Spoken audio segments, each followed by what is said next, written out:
Joining us now on the line is Ann Coulter, the author of most recently the New York Times bestseller, In Trump We Trust. Do we still trust in Trump, Ann? Oh, yeah, now you get the book title right.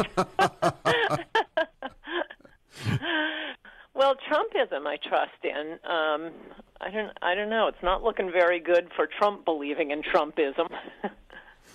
Really? So you're down? You were saying last week you didn't know anybody who didn't want to impeach him. You tweeted that out. I know sometimes I know how tweets work, but you sounded pretty. No. There's no modification of that. What faction would be against that now? I mean, if we're not getting the wall, obviously Mike Pence would be better. It's not like we weren't aware of the massive personal baggage of Donald Trump, and the crudity, the boorishness. I think the point of the electorate was we don't care, right? Because what was the theme? What did they chant at every rally for 18 months? Build the wall. And he apparently, I thought he was a builder, but maybe we were wrong, and he doesn't know how to build this. We thought he understood the urgency of this, but maybe we were wrong. He doesn't seem to understand that. If we're not getting a wall, may as well have, an attractive, dignified Republican there. We'll get better Supreme Court justices under Pence. We won't have to worry about, Nikki Haley being sent to the Supreme Court at least. Get the same regulatory rollback. But what about Tom Cotton? Do you like him? He the senator from Arkansas. He's one of the co-sponsors of the RAISE Act. Do you think? Yeah, do you trust he's one him? Of the few members of Congress I do. Okay, well let's listen to a cut from Tom Cotton. Cut number 3. Oh my gosh! If he breaks my heart, I'm going to commit suicide. No, I think the president has said publicly that there's not a deal, that he wants to see a deal. In fact, he called me a couple nights ago to say there's no deal. He wants to make sure that we protect the interest of American workers, in particular by ending unlimited chain migration, which is why we have so many unskilled workers coming into the country. Asked me to sit down with Senator Schumer and some of the other Democrats. They want to focus on a package of benefits for illegal immigrants. We want to put American workers' interests first, and we'll do that. But there's no deal right now, and I'm happy to work with the president. Does that make you feel any better? Not really. I like Senator Cotton a lot. He's been fantastic on immigration. Maybe we can get him to primary Trump in 2020. But as you know, as I know, as the majority of Trump's 63 million voters know, and certainly the ones in the industrial Midwest that put him over the top, it's a lot more than who we bring in. The wall is really crucial to the whole enterprise. And, before we talk about who's coming in and who's getting legalized and whether there's a deal on what to do and amnesty and blah, blah, blah, blah, blah, no, first step, wall. Again, what was being chanted at every rally? What was the whole point of this campaign? Build a wall. And we are no closer to building a wall. And having Trump make these secret phone calls to senators in the middle of the night and say, oh, no, don't worry, and holding rallies and saying, don't worry. Okay, so start the wall already. Today marks, if you've been counting, 241 days. So and what, Ann, but you know what happens when let's say they appropriate, I don't know, $20 billion to build the wall. Congress, drop that. Okay. Well, let me go on. This was only not building the wall. Wait, so he begins building the wall. You know what they do? They go into court and they say the snail darter of the Rio Grande will be adversely affected by building the wall. And some nut who was appointed by Obama will issue a temporary restraining order or a preliminary injunction and stop it just like they stopped the travel ban. Well, I know how to get it done, and I thought tell me how. Donald Trump did. How? And to say, I can't do it because this might happen in the future. He hasn't even started that. So don't even start because this could happen. Go 1 foot into Mexico. He's the commander-in-chief. He's building walls in Afghanistan. He's building walls in Syria. Build it 1 foot into Mexico. No court in the world can stop him. So Then they'll go into court and they'll say, well, I know you're right. I mean, you're right. You have to start that before you can anticipate what's going to happen. I want to just this just happened this afternoon, and this will drive you crazy. Not anymore. Gina Raimondo, she's the governor of Rhode Island, the new Democrat governor of Rhode Island. She actually wasn't a bad treasurer. She tried to do something about the unfunded pension liability. But listen to this. Gina Raimondo announced today that she and a coalition of individuals and organizations have secured more than $170,000 in commitments from donors to cover the $495 renewal fee for every dreamer in Rhode Island who is eligible to apply for renewal of their Deferred Action for Childhood Arrivals DACA status by October 5th of this year. So in other words, the state of Rhode Island has raised the money privately to enable the DACA recipients, most of whom apparently are on welfare, according to Harvard, to apply. They're going to pay for their renewal application so they can remain on welfare in the United States. Isn't that special?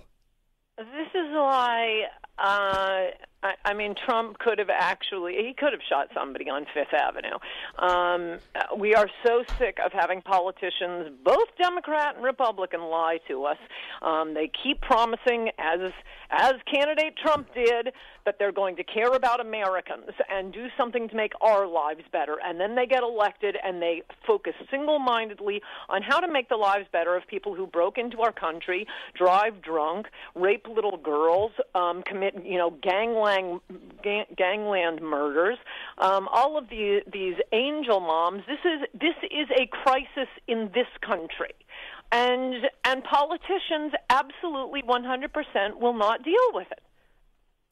How about the fact, though, that, I mean, again, and I hate to sound like an apologist for Trump, but you saw what happened in London. These two migrants, quote unquote, Syrians, unaccompanied minors, quote unquote. They come into the country. They're living in this halfway house run by these saintly old folks from the UK, and they decide to bomb their benefactors. Right. So Donald Trump, at least Donald Trump hasn't quintupled the number of these people coming into the U.S., which Hillary Clinton promised to do. Yeah, wait, to give him time. I learned how to tweet about this because, You really think he would like to bring in more unvetted Syrian refugees? We're going to, yeah. It looks like we're going to. A month ago during the campaign, so many people did say to us, he's not going to build the wall. He's not going to build the wall. And you and I kept saying, no, if there's anything he's definitely going to do. So he betrayed us on the central promise. I don't know why you think, but he's really going to stick to these lesser promises. I tried to tweet about that. You can't really get expansive on Twitter, but you would think every time the media goes mental over something Donald Trump does or says, it's always like the most popular thing he's done all month, as with that bombing, and he correctly suspected that it was going to be Islamic terrorism. And if you caught any of the media, they were absolutely hysterical. How dare you? It could have just been your ordinary Briton who did this. Up to Theresa May, it could have been the Irish Republican Army. Right, it could have been the Cornish Liberation Front. I mean, we go through this all the time in our country, too. Do you remember? I was just remembering this. I don't know why it popped into my head. Well, probably because of Trump's tweets about this bombing, the tube bombing. The Times Square smoldering bomb a few years ago, which at the time our Mayor Bloomberg said it could be a Tea Partier upset about health care. And they even released a photo of some balding white guy, sort of shadowy photo from one of those security cameras. And then, you wait 4 days. Oh, nope, it's another Muslim immigrant. Right, they were from New Haven, I believe, and they were gonna. That was the bomb. They had a car. They loaded up a car with explosives, and they left it outside the theater where The Lion King was being performed on a Saturday afternoon. So they would have killed. If it had gone off, they would have killed probably hundreds of small children. No, that's right, and that's when we discovered that our approach to fighting terrorism under Obama was hope that the bomb doesn't go off. Yeah. Do you want to hear the, remember when Obama said that they were orphans and widows? We played that cut once, but it bears repeating. Steve, you got that cut, the orphans and widows cut? These are the same folks oftentimes who suggest that they're so tough that just talking to Putin or staring down ISIL or using some additional rhetoric somehow is going to solve the problems out there. But apparently they're scared of widows and orphans. So those were widows and orphans that bombed the tube in London. No, the photos have been fantastic, which is why there's such a crackdown on the alternative media. You don't see the pictures of the refugees pouring, quote, refugees pouring into Europe or in this country, and the same thing with the surge from the Central Americans when Obama instituted his DACA program. You will not see those photos of all young men of military age pouring in claiming to be the orphans and widows. You're not going to see that in the New York Times. Oh, no. That'll be on Breitbart. It used to be on Drudge. I'm not sure about Drudge anymore. And that's Wait, you're not sure about Drudge? You're not sure about Trump? Are you sure about me, Ann? I don't know. Talk some more. Well, listen, one last thing before I want to just get your comment on this. The Rolling Stone went up for sale today. It's obviously worth nothing. Last week, it was the New York Daily News, once the largest circulation newspaper in the country, sold for $1. And 2 weeks before that... Wait, it did? You didn't see that? I saw it was up for sale. It sold for $1? Yes, $1, $1. They must have a lot of debts and obligations. Yes, no? they do. Yes, they do. And they also Who bought it?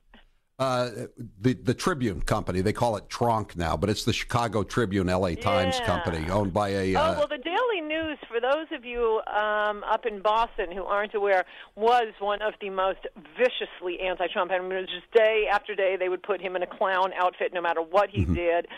Well, they must like him now. But it was a great paper when we were kids, though, Ann. I mean, it was a really good strap hangers newspaper, and it's worth $1 now. And then the other thing was the Village Voice, a counterculture paper of our youth in Lower Manhattan, Greenwich Village. That they've stopped publishing now on print editions. So I mean, all these left wing media are on the way out. So finally, you give me some good news. This is why they're cracking down on the alternative media on the Internet. I mean, it really has been kind of surprising to me, all of the websites that are being thrown off PayPal, off Twitter, off Facebook.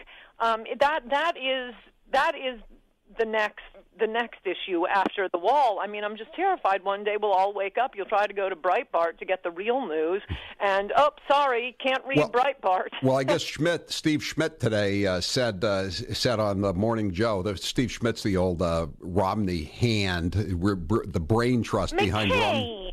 And McCain.